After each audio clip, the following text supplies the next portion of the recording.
Hi, my name is David Goldfarb, and this is Project White. Project White is set in an alternate history of the early Viking era. This is the Dark Ages, and in this history, humans share the world with the last remnants of a forgotten species of intelligent creatures. Now, what's unique about our game is that you see the world through the eyes of these creatures. And at the moment, we have the point of view of a young creature, basically a child as it's searching for its parents. As you can see, these creatures move on all fours. Young creatures are good at sneaking, climbing, and jumping. This is a cruel world, and humans have almost eradicated your kind entirely. Here we can see two of them hacking away at the body of your father, probably to take a trophy. They've spotted us. We need to get away. And while a child, you can easily be killed, even by the weakest humans.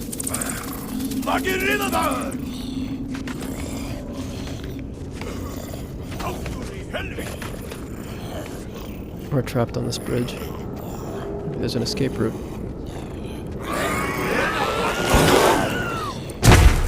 Okay, I think we're safe. As you move around the caves and tunnels that these creatures inhabit, you'll see what humans have done to your kind over the years. Sneak to safety. Now, one of the things about being a young creature is that you can crawl into spaces that no human could follow.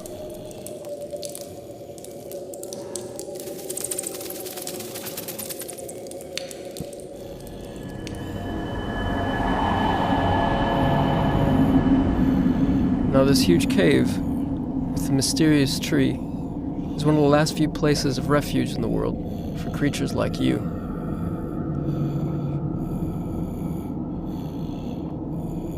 So that's the world through the eyes of a young creature, running away from even the weakest human. Now we're going to go forward in time and see the world through the eyes of a larger, more powerful adolescent creature, and see what they're capable of doing.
Hello and welcome to Styx Shards of Darkness, the new stealth infiltration game from Cyanide Studio coming to PS4.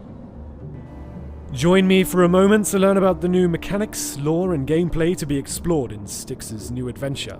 Stolen by a dark elf shapeshifter, the Ambassador's Scepter, powered by a mysterious quartz, is Styx's target in Karangar, a port village hosting a diplomatic summit. Addicted to amber and intrigued by the magical properties of quartz, Styx must infiltrate the port and gain access for Helidrin, his latest shadowy client, and her airship. Using verticality and shadows to your advantage, sneak your way through the large, open spaces patrolled by elves, humans, dwarves, and other nuisances. Today, we'll be avoiding and killing the humans and elves, but it depends on your playstyle. Keeping tabs on the amount of noise you're making is an important factor in your success. Land on carpets to soften your fall and use ropes to avoid a clumsy drop.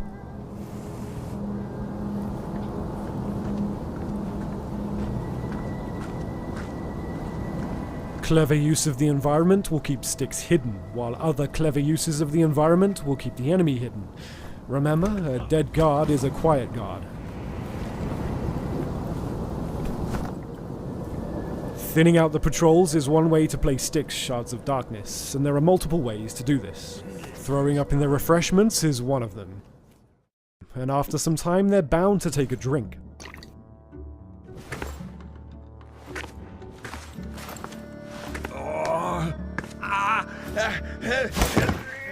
Leaving their bodies behind is a great way to get busted. Scattered throughout the level are many crafting components, a new feature in Styx Shards of Darkness. Collecting these essential ingredients will allow you to craft many useful items, which are integral to some of the abilities you'll see today. Crafting a bolt would allow for a ranged attack, useful in a bind, and the egg, well, you'll see how that's used in a moment. But first, let's make sure that if we are spotted, we won't have every elf between here and the Tower of Akanash on our tail. A useful tip for some of the inevitable missteps. I was bad. Come and take my ding-a-ling away.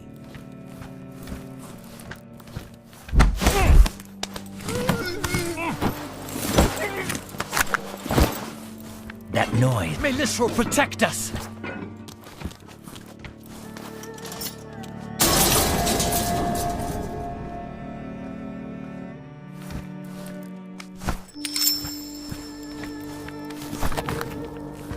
In the shadows, your knife will light up, letting you know that you're difficult to be seen.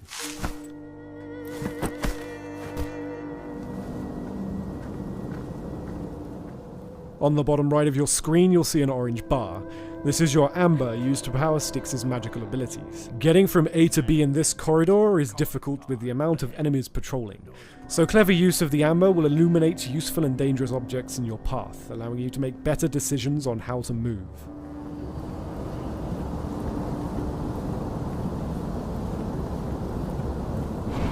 Invisibility provides an expensive but effective cloak, but they can still hear you.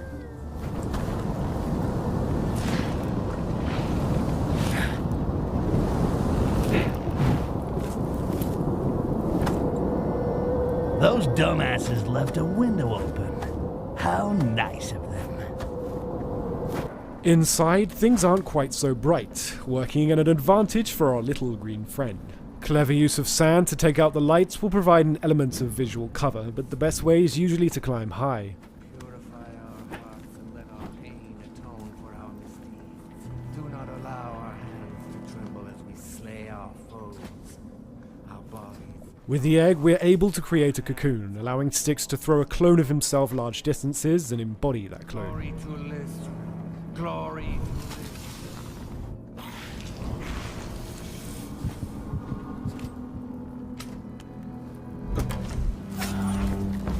Using the bolt and a chemical potion, we can take out both of the guards pretty easily, dissolving one body and carrying the remaining body to a place to hide.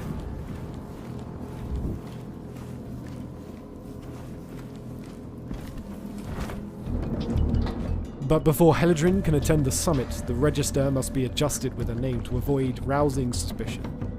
For this, we can use the light to distract the guard.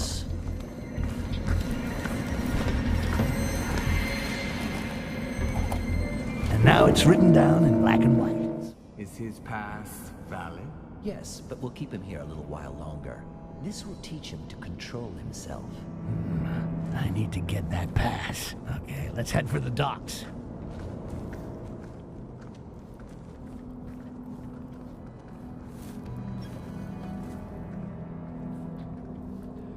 Again, using the environment, a little patience and observance opens opportunities to take out guards.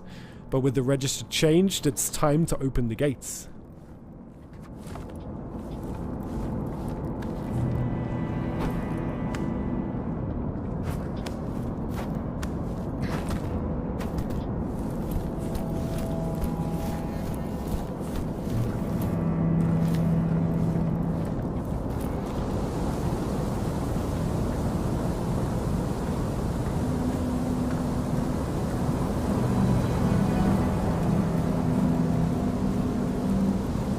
There are many paths to take throughout each of the levels, some more dangerous than others, and many of them hidden. Sometimes the best way to avoid a fight is to stick to the shadows and stick to the walls.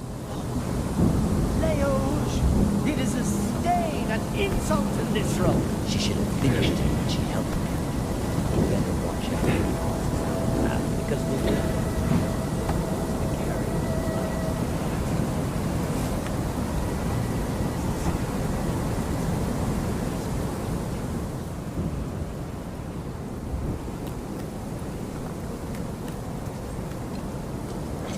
That wolf is in the sheep pen.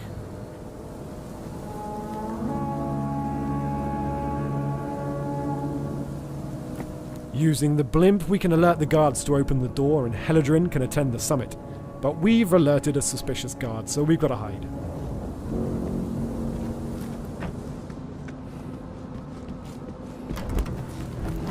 Curiosity killed the elf, and we don't even need to make an effort to hide him.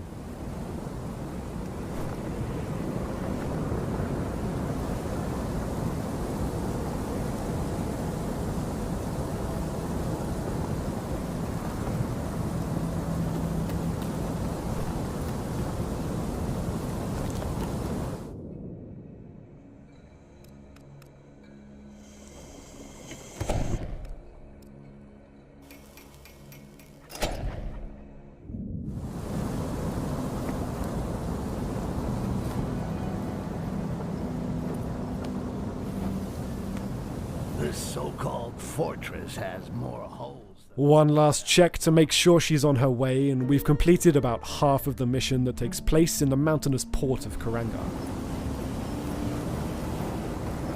To find out what happens next, stay tuned to our next gameplay videos to find out about all of the races, features, and new mechanics to be discovered in Styx Shards of Darkness. Coming soon to PS4.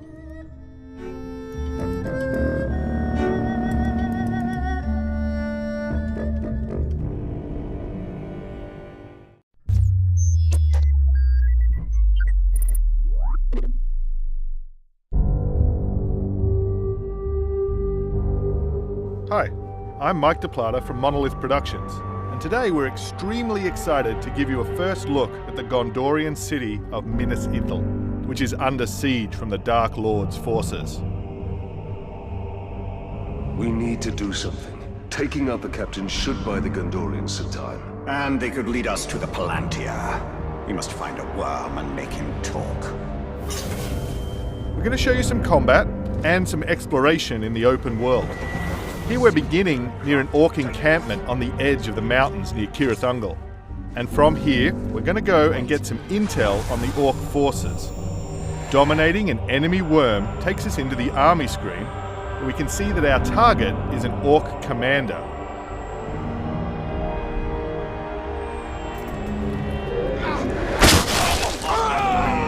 The captain leading the search is in the lower city. Then he will go no further.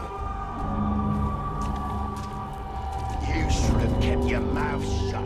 Now As we approach the city, we can see how we can use combat opportunities to defeat our enemies. The orc grog barrels make great targets. We need to target their captains.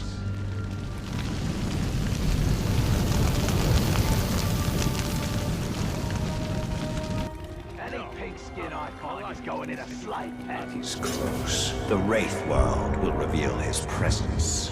Here we can use our Wraith vision to identify the Orc commander and learn his strengths and weaknesses. Zathra.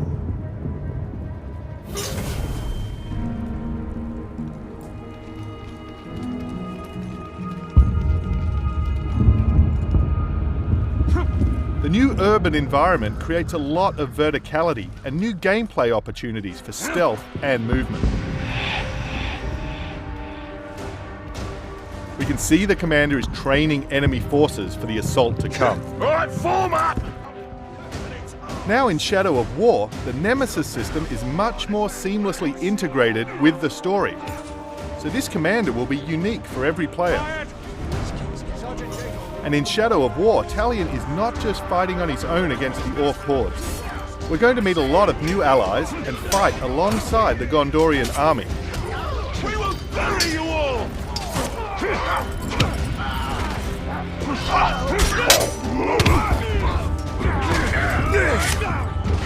Idril is a shield maiden of Gondor. They're sealing the gate!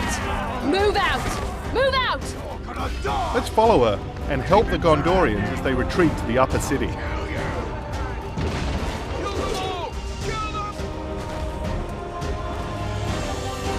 We can get a really good idea of the epic scale of the city and the battle that's taking place here. It's not much further! This city is Gondor's last line of defense on the borders of Mordor. We've reached the gate, and Talion can hold off the Orc forces, giving the Gondorians a chance to retreat.